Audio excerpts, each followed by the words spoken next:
Hi ಎಲ್ರಿಗೂ ನಮಸ್ಕಾರ. Welcome back to my channel. ಎಲ್ಲರೂ ಆರಾಮಿದ್ದೀರಾ ಅಂತ ಭಾವಿಸ್ತೀನಿ.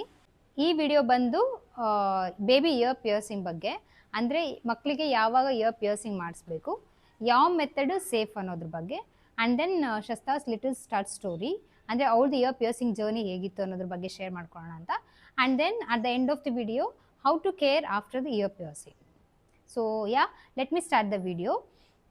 ಯಾವಾಗ ಮಗುಗೆ ಪಿಯರ್ಸಿಂಗ್ ಮಾಡಿಸ್ಬೇಕು ಅನ್ನೋದು ಎಲ್ಲ ಪೇರೆಂಟ್ಸ್ಗೂ ಒಂದು ಬಿಗ್ ಕ್ವೆಶ್ಚನ್ ಮಾರ್ಕ್. ಅಂದರೆ ಕೆಲವರು ಬೇಗ ಮಾಡಿಸ್ತಾರೆ, ಕೆಲವರು ಲೇಟಾಗಿ ಮಾಡಿಸ್ತಾರೆ. The apt time is after 6 months. ಅಂದರೆ ಮೆಡಿಕಲ್ ಟರ್ಮ್ಸಲ್ಲಿ ಡಿಫ್ತೀರಿಯಾ ಮತ್ತು ಟೆಟಾನಸ್ ವ್ಯಾಕ್ಸಿನೇಷನ್ ಆಗಿರಬೇಕು ಅಂತ ಹೇಳ್ತಾರೆ. DTP ವ್ಯಾಕ್ಸಿನ್ ಯೂಶ್ವಲಿ ನಿಮ್ಗೆ ಗೊತ್ತಿರೋ ಹಾಗೆ 3.5 monthsಲ್ಲಿ ಕಂಪ್ಲೀಟ್ ಆಗೋಗುತ್ತೆ. ಅಂದರೆ ಡೋಸೇಜ್ 1, 2, 3 DTP 1, 2, 3 3.5 monthsಲ್ಲಿ ಒಳಗಡೆ ಕಂಪ್ಲೀಟ್ ಆಗೋಗುತ್ತೆ. ಅವಾಗಲೂ ಮಾಡಿಸ್ಬೋದು, but best time is after 6 months ಅಂತಾರೆ. ಏಕೆಂದರೆ that time the healing process will be very fast, and then ಬೇಬಿಗೆ ಸ್ವಲ್ಪ ಇಮ್ಯುನಿಟಿ ಜಾಸ್ತಿ ಬಂದಿರುತ್ತೆ. So the chances of infections will be less. So ನೀವು ನಿಮ್ಮ ಮಕ್ಕಳಿಗೆ ಇಯರ್ ಪಿಯರ್ಸಿಂಗ್ ಚೂಸ್ ಮಾಡೋ ಆಗಿದ್ದರೆ ಆಫ್ಟರ್ 6 months ಪ್ಲ್ಯಾನ್ ಮಾಡ್ಕೊಳ್ಳಿ. ಬಟ್ ವಿತಿನ್ 1 year ಪ್ಲ್ಯಾನ್ ಮಾಡ್ಕೊಳ್ಳಿ. ಏಕೆಂದರೆ within 1 year ear lobe will be soft and tender, fatty tissue ಎಲ್ಲ ಇರೋದ್ರಿಂದ ಈಸಿಯಾಗಿ ಪಿಯರ್ಸಿಂಗ್ ಆಗುತ್ತೆ. ಎಬೋ 1 year ಆದಮೇಲೆ ಕಾರ್ಟಿಲೇಜ್ ಎಲ್ಲ ಡೆವಲಪ್ ಆಗೋದ್ರಿಂದ ಮಗುಗೆ ಸ್ವಲ್ಪ ಕಷ್ಟ ಆಗುತ್ತೆ, ಪೇಯ್ನ್ ಕೂಡ ಇರುತ್ತೆ. ನೆಕ್ಸ್ಟ್ ಬಂದು ಯಾವ ಮೆಥಡಲ್ಲಿ ಇಯರ್ ಪಿಯರ್ಸಿಂಗ್ ಮಾಡಿಸ್ಬೇಕು ಅಂತ. There are usually 3 methods. ಅಂದರೆ ನಮ್ಮ ಎಕ್ಸ್ಪೀರಿಯನ್ಸ್ ಮೇಲೆ 3 methods ಹೇಳ್ತೀನಿ. One is traditional method, second one is piercing through gun, that is gun shot, and the last one is piercing through doctor, ಅಂದರೆ using sterile equipments. ಈ traditional method ಅಂದರೆ ನಿಮಗೆ ಗೊತ್ತಿರೋ ಹಾಗೆ ಜ್ಯುವೆಲರಿ ಶಾಪಲ್ಲಿ ಆಚಾರಗಳು ಮಾಡ್ತಾರಲ್ವ, ಅದು ಹಿಂದಿನ ಕಾಲದಲ್ಲ ಅದನ್ನೇ ಫಾಲೋ ಮಾಡ್ಕೊಂಬಂದಿರೋದು. ಕೆಲವರು ಅದೇ ಬೆಸ್ಟ್ ಅಂತ ಹೇಳ್ತಾರೆ.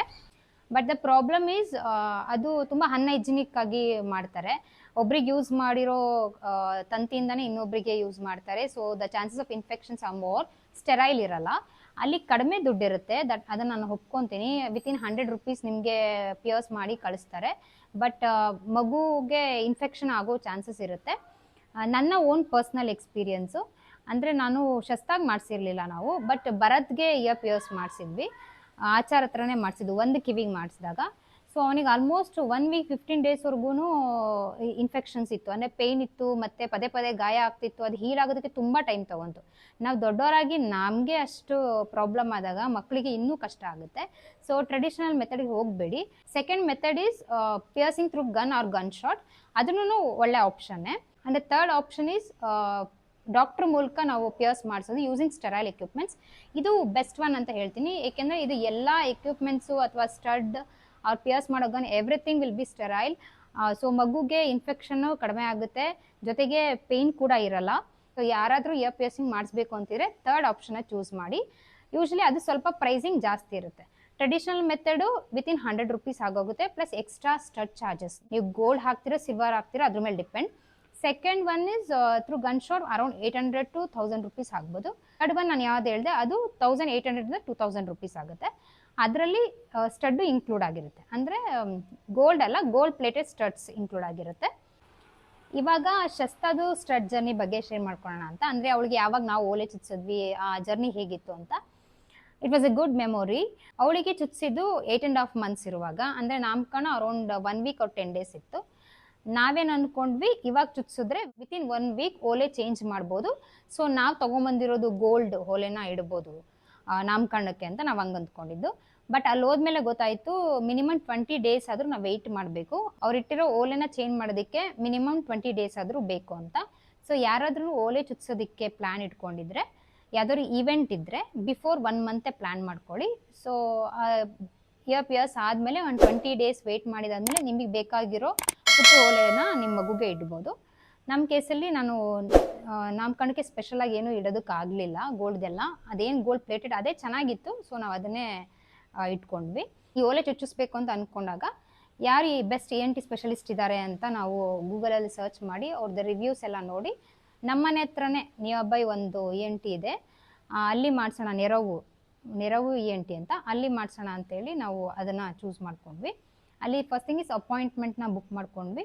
ಅಪಾಯಿಂಟ್ಮೆಂಟ್ ಬುಕ್ ಮಾಡಿಕೊಂಡು around 7:30 PM evening around 7:30 PM ನಾವು ಅಲ್ಲಿಗೆ ಹೋದ್ವಿ. ಹೋಗಿದ್ದಾದ್ಮೇಲೆ ಫಸ್ಟು ಡಾಕ್ಟ್ರ್ ಹತ್ರ ನಾವು ಮಾತಾಡ್ಬೋದು. ಅಂದರೆ ಅವ್ರು ನಮಗೆ ಆಪ್ಷನ್ಸ್ ಕೊಡ್ತಾರೆ, ಫಸ್ಟ್ ಎಲ್ಲ ಎಕ್ಸ್ಪ್ಲೈನ್ ಮಾಡ್ತಾರೆ ಏನು ಅಂತ. And then she gave us a option. ಅಂದರೆ ಇದು ಗನ್ ಶಾಟ್ ಇದೆ, ಮತ್ತು ಇನ್ನೊಂದು ಥರ ಮೆಥಡ್ ಇದೆ, ಫುಲ್ ಸ್ಟೆರೈಲಲ್ಲಿ ಮಾಡೋದು. ನಿಮಗೆ ಯಾವುದು ಕನ್ವೀನಿಯೆಂಟ್ ಇರುತ್ತೆ ಅದನ್ನು ನೀವು ಚೂಸ್ ಮಾಡಿ ಅಂತ ಹೇಳಿದ್ರು.